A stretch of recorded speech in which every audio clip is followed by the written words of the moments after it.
কাকা, ফুচকার একটু ঝাল দাও তো। হাপুস হুপুস করে চোখ নাক মুছে আবার ফুচকাটা মুখে পুরল উদিতা। ঝাল খেতে গিয়ে নাকের জলে চোখের জলে হয়ে যাচ্ছে, তবুও খাওয়া চাই। হ্যাঁ, উদিতাকে ভালোবেসেই দু ঘা বসালো রাহুল। উদিতা রাহুলের কথায় বিশেষ কান্না দিয়ে খাওয়ায় মনোনিবেশ করল।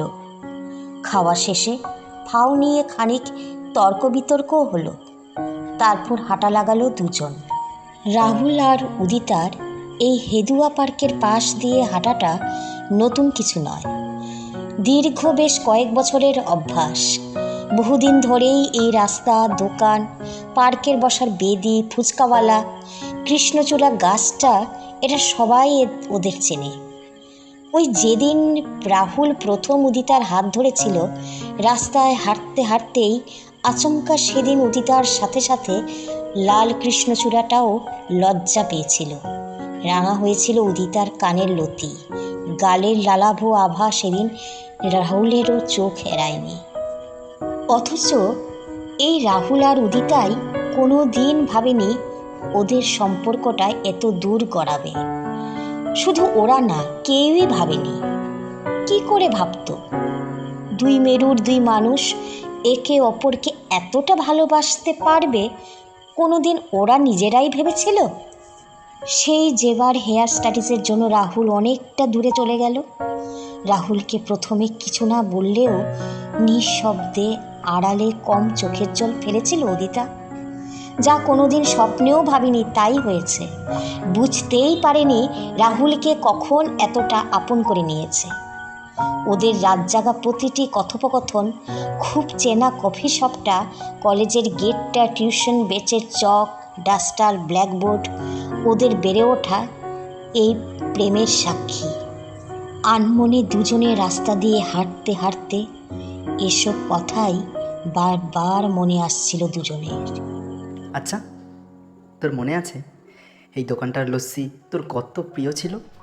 হ্যাঁ, এই দেখ, সেবার পুজোয় এই দোকানটাতেই খেয়েছিলাম না, কি খারাপ ছিল বল। এসব বলতে বলতেই ট্রাম লাইন পেরিয়ে এগিয়ে চলেছে দুজন। আজ কতদিন পর আবার সেই চেনা রাস্তা, চেনা গলি, যেন অনেক না পাওয়ার মাঝে অনেকটা ফিরে পাওয়া। আচ্ছা শোন, আজ তোকে কয়েকটা জরুরি কথা বলতেই এখানে ডাকা।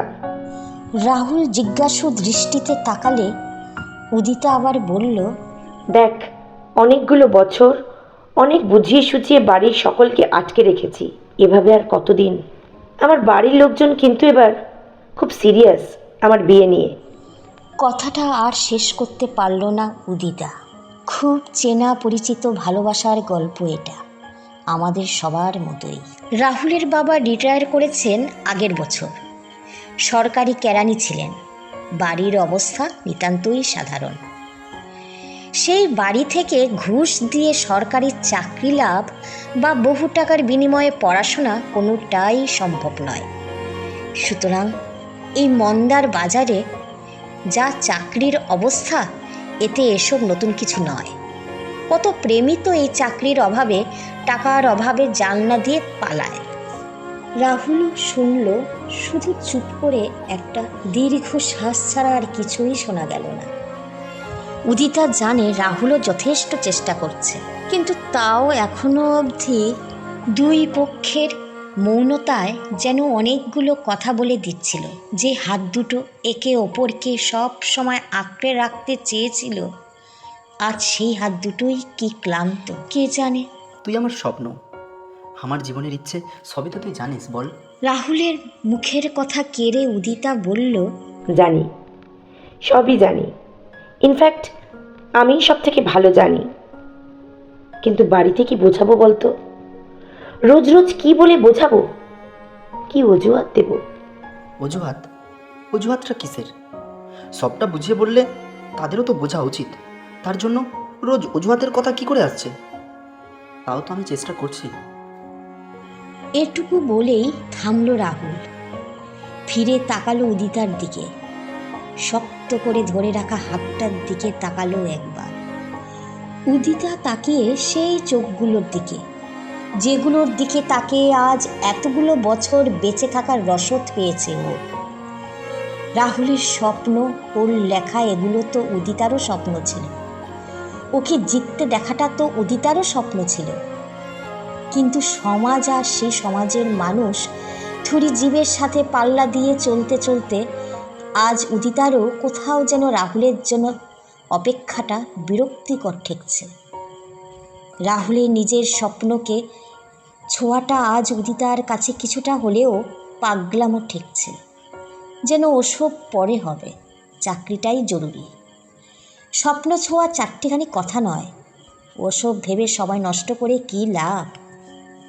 দিন দিন কথার ওপর কথা বাড়ছিল, তার সাথে বাড়ছিল দূরত্ব। দুই পরিবারের ইচ্ছার চাপে ওদের মিষ্টি সতেজ নিষ্পাপ প্রেম দীর্ঘশ্বাস ফেলছিল। কি করে যেন হারিয়ে যাচ্ছিল সবটুকু।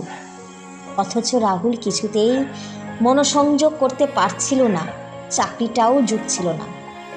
কোনোদিন 10টা 5টার অফিসের কাজের জন্য হন্যে হয়ে ঘুরতে হবে স্বপ্নেও ভাবেনি। কিন্তু সব কিছু পেরিয়ে ভালোবাসাটা যেন আর বেঁচে থাকছে না। দেখ, আমার পক্ষে এভাবে আর সম্ভব হচ্ছে না। আমার মা বাবারও তো আমাকে নিয়ে কিছু স্বপ্ন আছে। আর কতদিন? সব কিছুরই একটা লিমিট থাকে। সব সময় সব স্যাক্রিফাইস আমি একাই কেন করব? কথাগুলো বলে কিছুক্ষণ চুপ ছিল উদিতা। ওপাশের মানুষটা হৃৎপিণ্ডটা তখন দুমড়ে মুচড়ে রক্তাক্ত হয়ে যাচ্ছে। আমি তো নিজের ইচ্ছের বিরুদ্ধে গিয়ে চেষ্টা করছি উদিতা। এটা কি স্যাক্রিফাইস নয়? না, নয়।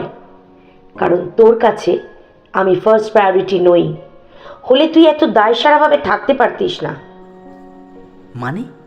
মানে এটাই যে তুই যদি ঠিকভাবে চাকরি খুঁজতিস তাহলে আজ এই দিনটা আসতো না। কিছুক্ষণের মৌনতা ভেঙে রাহুল বলল, তুই কি চাস? মুখ দিয়ে কথাটা বেরোচ্ছিল না উদিতা, তাও বলতে তো হবেই ওকে আজ। আই থিঙ্ক আমাদের আলাদা হয়ে যাওয়া উচিত। এই সম্পর্কটার কোনো পরিণতি নেই। এটুকু বলেই চুপ করে গেল উদিতা। ও পাশে তখন ঝড়ের আগের নিশ্চুপতা শুধু বলল, বেশ। ব্যাস এটুকু বলেই ফোনটা কেটে দিল রাহুল। ধপ করে মাটিতে বসে পড়ল উদিতা। কে যেন ওর ভেতর থেকে ওকেই উপড়ে নিয়ে চলে গেল। কিন্তু আর কী বা করার ছিল? এভাবে আর কতদিন? সমাজকে কি বলবে? আশেপাশের মানুষকে কি বলবে? ও তো রাহুলকেই ভালোবাসে, কিন্তু রাহুলের তো বোঝা উচিত সবটা। ও তো ওর পরিস্থিতিটা বুঝলই না। ওর স্বপ্নটাই সব। আর ওদের একসাথে বাঁচার স্বপ্নটা, সেটা কিছু না? তার কোনো দাম নেই? একটা স্বপ্নকে ছুঁতে গিয়ে আরেকটা শেষ করে দেয়, সেটা ঠিক? কান্নায় ভেঙে পড়ল উদিতা। প্রকৃতিও যেন একসাথে কান্নায় ভেঙে পড়েছে। আকাশ ভেঙে তখন বৃষ্টি। একে কি বাঁচা বলে? আজ এতগুলো বছর পর, এত খুনসুটি, মারামারি, আবদার, আদর, ভালোবাসার পর হঠাৎ করে সে আর নেই। এটা কি মেনে নেওয়া সম্ভব? কিন্তু এখন তো সব ঠিক হয়ে গেছে। উদিতা তো চাইলেই নিজের জীবন মা বাবার কথা মতো নিজের মতো করে শুরু করতে পারে। আর তো ওর বিয়েতেও বাধা নেই। কিন্তু পারছে কই? গলায় কাটার মতো যেন কি একটা বিধে আছে। ও পারছে না, অনেক চেষ্টা করেও পারছে না রাহুলকে ছাড়া বাঁচতে। আর রাহুল, ওর কি হচ্ছে কষ্ট উদিতার জন্য? যেদিন অত কিছু শোনার পর আরেকটা ফোনও করেনি, ও কেনই বা করবে? যে চেয়ে অপমানিত হতে কেউ কেন চাইবে? কিন্তু ভালোবাসায় এসব কিছু সম্ভব? মান অপমানের বেড়াটপকে কখন সেই মানুষটাই সব হয়ে ওঠে, সে কি আর খেয়াল থাকে? আবহাওয়া দপ্তর বলছে এখনও বেশ কিছুদিন চলবে এই দুর্যোগ। প্রবল নিম্নচাপ, ঘন কালো মেঘে মোড়া আকাশটা ততোধিক দুর্যোগ চলছে উদিতার মনে। বাবার পছন্দের পাত্রপক্ষ দেখতে আসবে ওকে। বাড়ির সকলে খুব খুশি। উদিতা নিজের ঘরে আয়নাটার সামনে। আজ সব কিছু এলোমেলো ওর সামনে। হাতে রাহুলের দেওয়া প্রথম উপহার, সস্তার হারদুলের সেট, টিউশনের টাকা জমিয়ে কেনা। খুব যত্ন করে এগুলো রেখে দেয় উদিতা। সেদিন তো এগুলোই খুব দামি ছিল ওর কাছে, আর আজ এগুলো বাড়তির খাতায় নাম লিখিয়েছে। ওরা স্বপ্ন দেখেছিল একটা সুন্দর ঘরের, বড় না হোক ছোটই সই। স্বপ্ন দেখেছিল একসাথে পথ চলার, দামি গাড়িতে না হোক পায়েই সই। স্বপ্ন দেখেছিল একসাথে রাতের আকাশের তারা গোনার, জড়িয়ে ধরে সারা রাত গল্প করার। আজ সব স্বপ্নগুলো রং হারিয়েছে। সমাজের চোখ রাঙানিতে ছেলের যে চাকরি নেই, ছেলে যে শখের লেখক, এও আবার ভবিষ্যৎ হয় নাকি? মেয়ে চাকরি করে আর ছেলে কিছু করে না, সমাজ কি মানতে পারবে? কখনোই না। সুতরাং সমাজে তোয়াক্কা করো আর নিজের ভালো লাগা ভালোবাসা স্বপ্নকে তোয়াক্কা করো না, এটাই তো নিয়ম। সেই কোন যুগ থেকে কত কফি শপ, ক্যান্টিন, পার্কের বেঞ্চ সাক্ষী রয়েছে ভেঙে যাওয়া প্রেমগুলোর। কারণ সেই একটাই। কিছুদিন পর না, সার সত্যতা বুঝে গেছে উদিতা। এভাবে চলতে পারে না। আজ একবার দেখা করবে ও, হয়তো এটাই শেষ দেখা, কে জানে। ক্ষমা চাইতে হবে ওকে, না হলে যে ও শান্তি পাচ্ছে না। প্রিন্সেপ ঘাটের যেখানটায় ওরা দেখা করত, আজও সেখানেই আজ রাহুলকে ওর কিছু দেওয়ারও আছে। আজ তাই দেখা হওয়াটা বড্ড জরুরি। ছোট্ট বাচ্চা মেয়েটা বল নিয়ে খেলতে ব্যস্ত। ছোট্ট ছোট্ট পা ফেলে মা বাবাকে নিয়ে খিলখিলিয়ে হাসি হেসে ছড়িয়ে দিচ্ছে আনন্দগুলো আশেপাশে। এরকম স্বপ্ন তো আমাদেরও ছিল। এরকমটাই ভাবছিল তাকিয়ে রাহুল। উদিতার ডাক এবারও এড়াতে পারেনি ও। কিন্তু আবার কেন জানে না ও, উদিতার দেখাশোনাও চলছে। বৃষ্টির থিম তখন সোনালি রোদটা একটু একটু করে উকি দিচ্ছে মেঘের আড়াল থেকে। আকাশটার একদিক কালো মেঘে মোড়া তো আরেক দিক সোনালি ছটায় ঝলমলে। চারপাশে ভিজে মাটি, সদা গন্ধ, কয়েক পশলা বৃষ্টির পর যেন অনেকটা সতেজতা। প্রাণ ভরে নিঃশ্বাস নেওয়ার পালা যেন এবার। বল তাড়াতাড়ি, কি বলবি? উদিতার দিকে না তাকিয়েই কথাগুলো বলল রাহুল। সেদিনকার জন্য আই এম রিয়েলি সরি। আমার ওভাবে বলাটা সত্যিই উচিত হয়নি। আমায় ক্ষমা করে দে প্লিজ। ক্ষমা? ক্ষমা আমি সেই দিনই করে দিয়েছি। আর কিছু? আর কি বলার থাকতে পারে? আমি তো তোর জীবন থেকে সরেই গেছি, আর তো কোনো বলার জায়গা নেই। বলছি তো সরি। উদিতার ধৈর্য বরাবরই কম। এখনও ওর ধৈর্য ছাপিয়ে গলায় অন্য টান, যেন হারিয়ে ফেলার তীব্র ভয়, হয়তো বা ফিরে পাওয়ার আকুতি। আমিও বলছি তো, ইটস ওকে। আর কি কিছু বলবি? আমার দিক থেকে শুধু এটুকুই বলার, তুই ভালো থাকিস। ভালো যে তোকে ছাড়া থাকবো না, সেটা কি তোকে বলে বোঝাতে হবে? সামনে রাহুলের চোখ অবনত।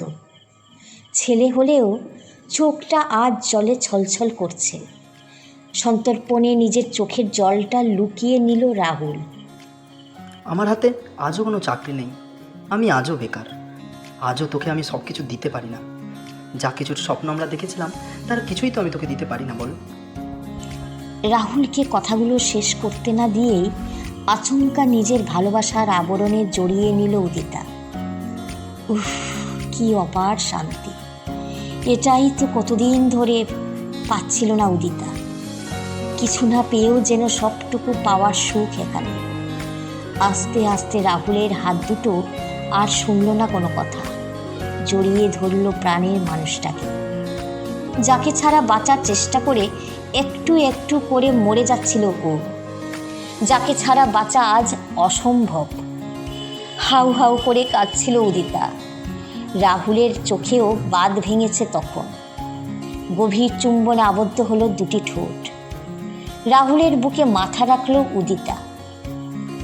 আমি তো চাকরি করি, তুই এখন নাই বা করলি।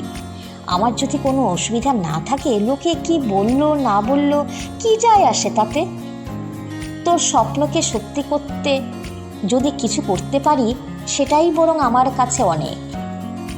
আমি সব সামলে নেব, তুই এত ভাবিস না। আমি তোর সাথে থাকতে চাই, তোর পাশে থাকতে চাই। আর তোর থেকে দূরে থাকতে ভালো লাগছে না, তাই বিয়েটা করতে চাই তাড়াতাড়ি। এবার তুই যা চাইবি সেটাই হবে। ও দাঁড়া, তোর জন্য একটা জিনিস এনেছি বলেই নিজের ব্যাগ থেকে বের করলো বইটা। সাদা কভারের উপর লাল তুলির টানে ভারী সুন্দর উপরের মোড়কটা। বইয়ের উপর জলজল করছে রাহুল চৌধুরী নামটা। মুগ্ধ হওয়ার সাথে সাথে ততোধিক অবাকও হচ্ছিল রাহুল। এসব কিভাবে হয়ে গেল? বইটা খুলতেই দেখলো ওর লেখা সব গল্পগুলো আজ ছাপার অক্ষরে জলজল করছে। মুগ্ধ হয়ে দেখছিল রাহুল। নিজের মনের ওগোছালো ভাবনাগুলোকে কাগজে লিখে সব উদিতাকেই প্রথম শোনাতো ও। উদিতাই ওর প্রথম পাঠক, সমালোচক। আমার এক পরিচিত আত্মীয়র পাবলিকেশন এটা। তোর জন্য এর থেকে ভালো উপহার আর কিচ্ছু খুঁজে পেলাম না।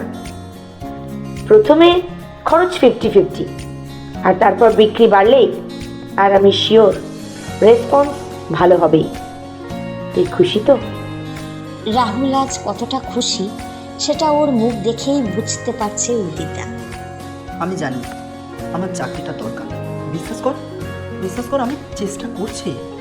আমি আর কিচ্ছু জানতে চাই না। তোর উপর কোনো চাপ নেই। মা বাবাকে তাহলে বলি এবার কথা বলতে বাড়িতে। হাজার হাজার আতশবাজি যেন ঝলমলিয়ে দিয়েছে আকাশটা। কখন সূর্য ডুবে আধার নেমেছে কে জানে। পূর্ণিমার চাঁদের আলো গঙ্গার জলে পড়েছে। আকাশ বাতাসে যেন ভালোবাসার রং ছড়িয়ে রয়েছে ইতিউতি। উদিতার কপালে চুমু এঁকে সম্মতি জানালো রাহুল। অবশেষে অনেক ঝড়ঝাপটা পেরিয়ে আজ উদিতা ওয়েটস রাহুল লেখা বোর্ডটা জলজল করছে আলো। বিয়েবাড়ির সানাই আলোর মাঝেই 4 হাত এক হচ্ছে। কপালে চন্দনের টিপ, মাথায় টোপর, গলায় মালা পরা রাহুলকেই তো দেখার স্বপ্ন দেখেছিল উদিতা। লাল বেনারসি সোনালি ভালোবাসার সামলে বারবার তাই মুগ্ধ দৃষ্টিতে তাকাচ্ছিল ভালোবাসার মানুষটার দিকে। আর রাহুল কখন বলবে ও কথাটা? বিয়ের আগে নাকি পরে? আজ যে তার সইছে না। লাল টিপ কপালের টিকলি মুকুটে কি মিষ্টি না দেখাচ্ছে ওর উদিতাকে। অবশেষে শুভক্ষণ উপস্থিত। মালা বদলের পর পুরোহিত মশাইয়ের 4 হাত নিয়ে মন্ত্র পড়ার ফাঁকেই কান কানে বলল কথাটা। ক্যামেরা বন্দি হলো মুহূর্তটা। ওই একটা কথা বলার ছিল। এখন এইভাবে সবাই দেখছে তো, বল কি বলবি। SMS এ বলা যেত না? না, এটা সামনে থেকেই বলতে হবে। কি বল। জানিস বইটার রেসপন্স কি মারাত্মক ভালো। কাকু বলছিল এই রেটি যদি চলতে থাকে। তুই আগে শোন আমার কথাটা। এই খবরটা আমি সকালেই পেয়েছি। আচ্ছা বল। আজ সকালেই অ্যাপয়েন্টমেন্ট লেটার এসেছে। চাকরিটা আমি পেয়ে গেছি রে। মানে সত্যি? হুম।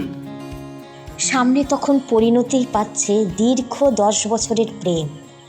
হোমের আগুনে গমগমিয়ে মন্ত্রোচ্চারণ হচ্ছে, এক হচ্ছে 4 হাত। কলমে তুলিকা রায় শুনছিলেন আজকের গল্প, একটি মিষ্টি প্রেমের গল্প। Story collection Tuhin Chakraborty.